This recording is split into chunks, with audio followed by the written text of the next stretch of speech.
और उनका विवाह बाणासुर की बेटी उषा के साथ हुआ। ये थोड़ा माइक दिक्कत सा कर रहा है कुछ। उनका विवाह बाणासुर की पुत्री उषा के साथ संपन्न हुआ। ये बाणासुर की जो पुत्री थी उषा, इसने स्वप्न में एक दृश्य देखा। स्वप्न जब देखा तो पुरुष को जब देखा तो इनकी जो सहेली थी चित्रलेखा, उससे कहा, बहन मैंने एक राजकुमार को देखा है, क्या तू मेरी मदद कर सकती है? चित्रलेखा इतनी बड़ी कलाकार थी, उसने भारतवर्ष के समस्त राजकुमारों का चित्र बना दिया। और जैसी चित्र बनाया है कि महाराज, उसने मेरे द्वारकाधीश का चित्र बनाया, प्रद्युम्न का चित्र बनाया, अनिरुद्ध का चित्र बनाया। उसने कहा, बोले महाराज यही है, इसी को लाओ। अब तो चित्रलेखा गई और चित्रलेखा ने जाकर के अनिरुद्ध का द्वारका से हरण कर लिया और लाकर के बाणासुर के भवन में लाकर के प्रविष्ट कर दिया। ये आज माइक को क्या हो रहा धीरज पंडित जी? हैं? कुछ आवाज सी वैसी सी लग रही जैसे गले को से खींच रही हो। हाँ, ये लास्ट वाले दिन गड़बड़ हो जाता है। पहले भी हो गया था, पहले सेल बीत गए थे शायद। मैंने कहा पता नहीं एनर्जी कैसे डाउन हो रही है। एक माता जी कह रही थी, बोले व्यास जी वो खाया करो खीरा वगैरह, ककड़ी वगैरह। मैंने कहा मैं तो काजू बादाम लेता हूँ प्रोटीन के लिए, रोटी कम ही खाता हूँ। फिर एनर्जी कैसे कम हो रही है? बोलो जय श्री कृष्णा। ये लास्ट वाले दिन ही हो जाती है।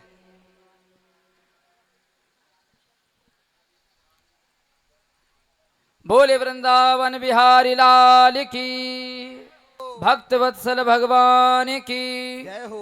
और इस प्रकार से उषा के महल में अनिरुद्ध को लाकर के बिठा दिया। तो एक सेवक ने आवाज सुन ली और बाणासुर से कह दिया, बोले महाराज कन्यायाम कुल दूषितः, लग रहा है कन्या दूषित हो रही है, किसी पुरुष की आवाज सुनी है मैंने। उसी समय बाणासुर आ गया और उषा के महल को घेर लिया और वहां से महाराज अनिरुद्ध को बंदी बना लिया। और इधर नारद जी के द्वारा पता चला, नारद जी गए द्वारका में, बोले महाराज सब सकुशल तो हैं परिवार में? मेरे द्वारकाधीश बोले कुछ दिनों से अनिरुद्ध दिखाई नहीं पड़ रहा है। अब तो क्या था, मेरे कन्हैया सीधे चढ़ाई कर दी बाणासुर के नगर पर। उसी समय बाणासुर भगवान शिव शंकर के पास पहुंच गया और बाणासुर भगवान शिव के पास पहुंचा, बोले गुरुदेव मेरी रक्षा करो, द्वारकाधीश आ रहे हैं युद्ध करने के लिए।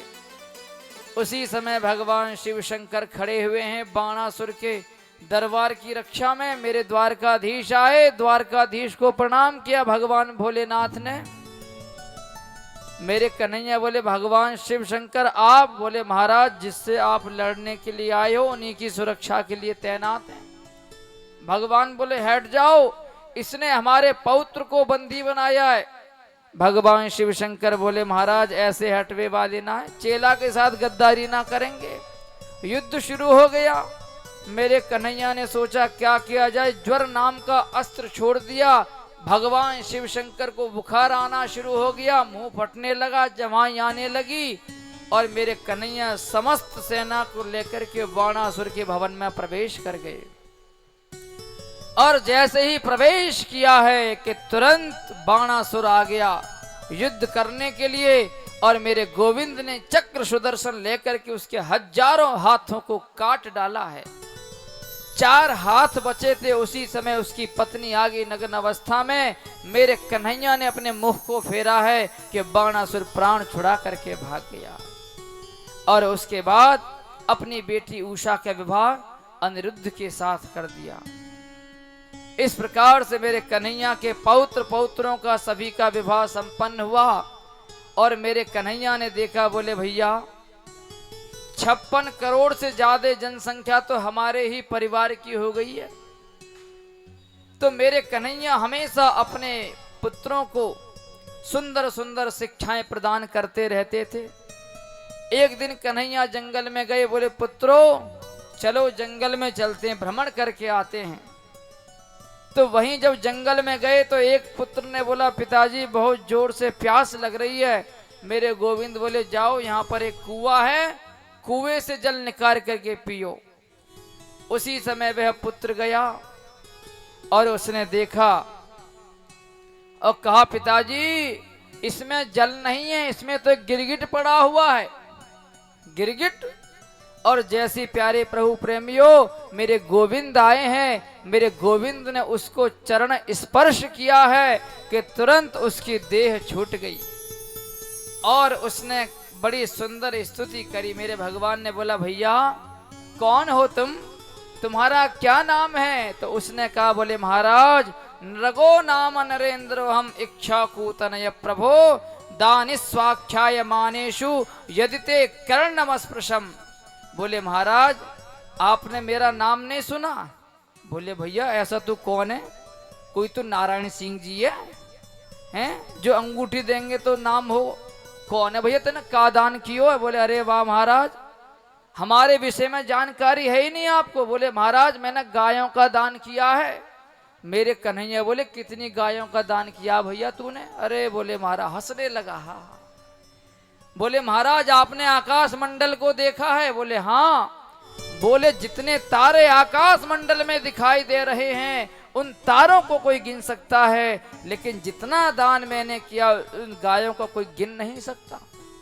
भगवान बोले भैया जब तूने इतनी गायों का दान किया है फिर भी तू गिरगिट बना, लगता है तेरा धन 2 नंबर का होगा, तू गरीबों का खून चूस चूस करके दान करता होगा। बोले नहीं नहीं महाराज न्यायार्जिता, न्याय से कमाया हुआ।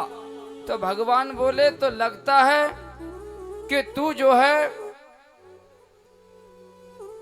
बुढ़ी गायों का दान करता होगा, कि जो गाय दूध के मतलब की नहीं रही उन गायों का दान कर देता होगा।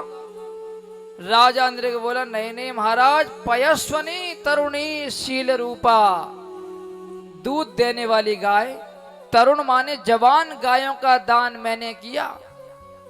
भगवान बोले भाई तेरा धन 1 नंबर का, गाय तो दूध वाली दान कर रहा था तो लगता तू बछड़े को रख लेता होगा, गाय को दान कर देता होगा। राजा अंदर कहता बोले महाराज बछड़े के सहित मैंने गायों का दान किया। उसी समय भगवान बोले भैया फिर तू ही बता कि तेरी ये दुर्दशा कैसे हो गई?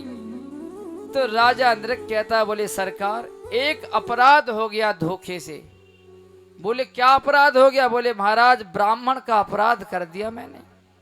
क्या अपराध कर दिया? बोले भैया तूने ऐसे ब्राह्मण का।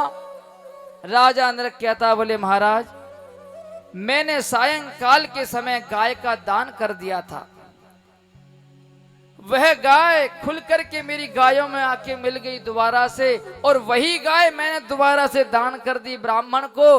वह ब्राह्मण लेके जा रहा था और दूसरा ब्राह्मण गाय को ढूंढता ढूंढता आ रहा था। दोनों रास्ते में मिल गए। बोले भैया ये गाय राजा ने मुझे दान में दी है। वो ब्राह्मण बोला भैया मैं अभी अभी राजा से लेकर के आ रहा हूं। बोले महाराज दोनों लोग मेरे पास आ गए और मैंने क्रोध में कह दिया बोले लड़ते क्यों हो हैं? इसके बदले में 10 गाय ले जाओ, झगड़ा मत करो यहां पर। मतलब अपनी हैसियत का प्रयोग कर दिया ब्राह्मणों के सामने। वो लड़ो मत, अपनी वो मत दिखाओ, 10 गाय ले जाओ यहां से, इसके बदले निकल यहां से। इतना सुनते ही ब्राह्मण क्रोधित हो गए। बोले भैया ये गाय इस ब्राह्मण के घर पर रहे, चाहे भुवनेश्वर पाठक जी घर में रहे, चाहे योगेश शास्त्री के घर में रहे, हमें तो कोई दिक्कत नहीं, लेकिन तुम राजा होकर के न्याय नहीं कर पा रहे और तुम्हारी ये संस्कार है। बोले जाओ तुम्हें श्राप देते, तुम गिरगिट हो जाओ। ब्राह्मण का दिया हुआ श्राप। ब्राह्मण तो चले गए क्रोधित होकर के। राजा नृग की मृत्यु हुई कुछ समय पश्चात। अब राजा नृग गए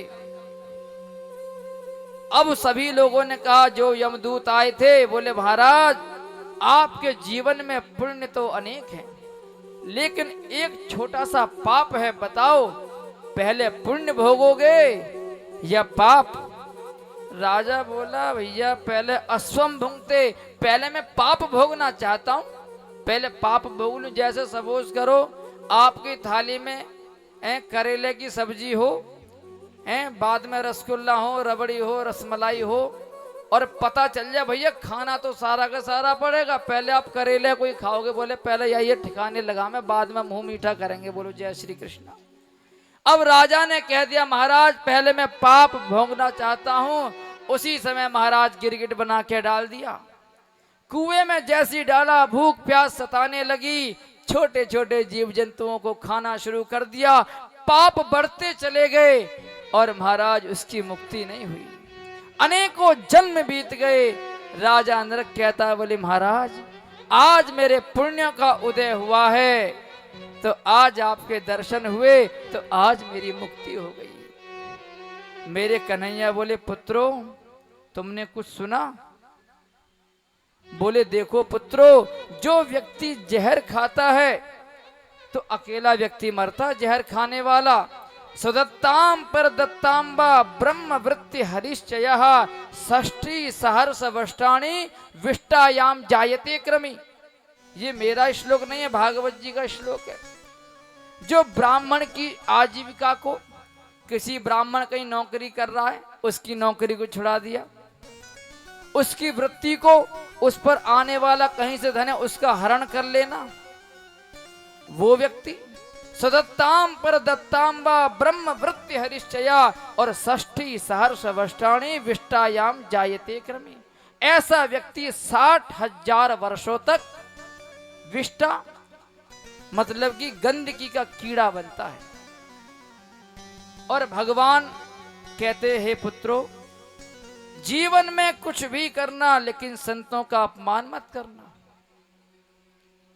इस प्रकार से बड़ी अद्भुत अद्भुत शिक्षाएं मेरे कन्हैया अपने पुत्रों को प्रदान करते रहते हैं। और बलराम जी, बोलिए भक्तवत्सल भगवान की। देखो माता जी हमको आशीर्वाद देने के लिए आई हैं।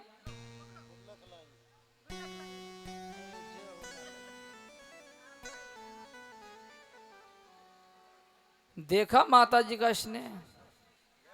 ये सब नारायण जी से, जब नारायण कल आ गए, अब माता जी पूरी गुल्लक के लिए आई हैं। अब ऐसी मुझे 10, 20, 50 माताएं मिल जाएं तो मुझे क्या जरूरत है जेसीओ बनने की। ये सब माताओं का प्यार है। जय हो। तेरी शरण में आके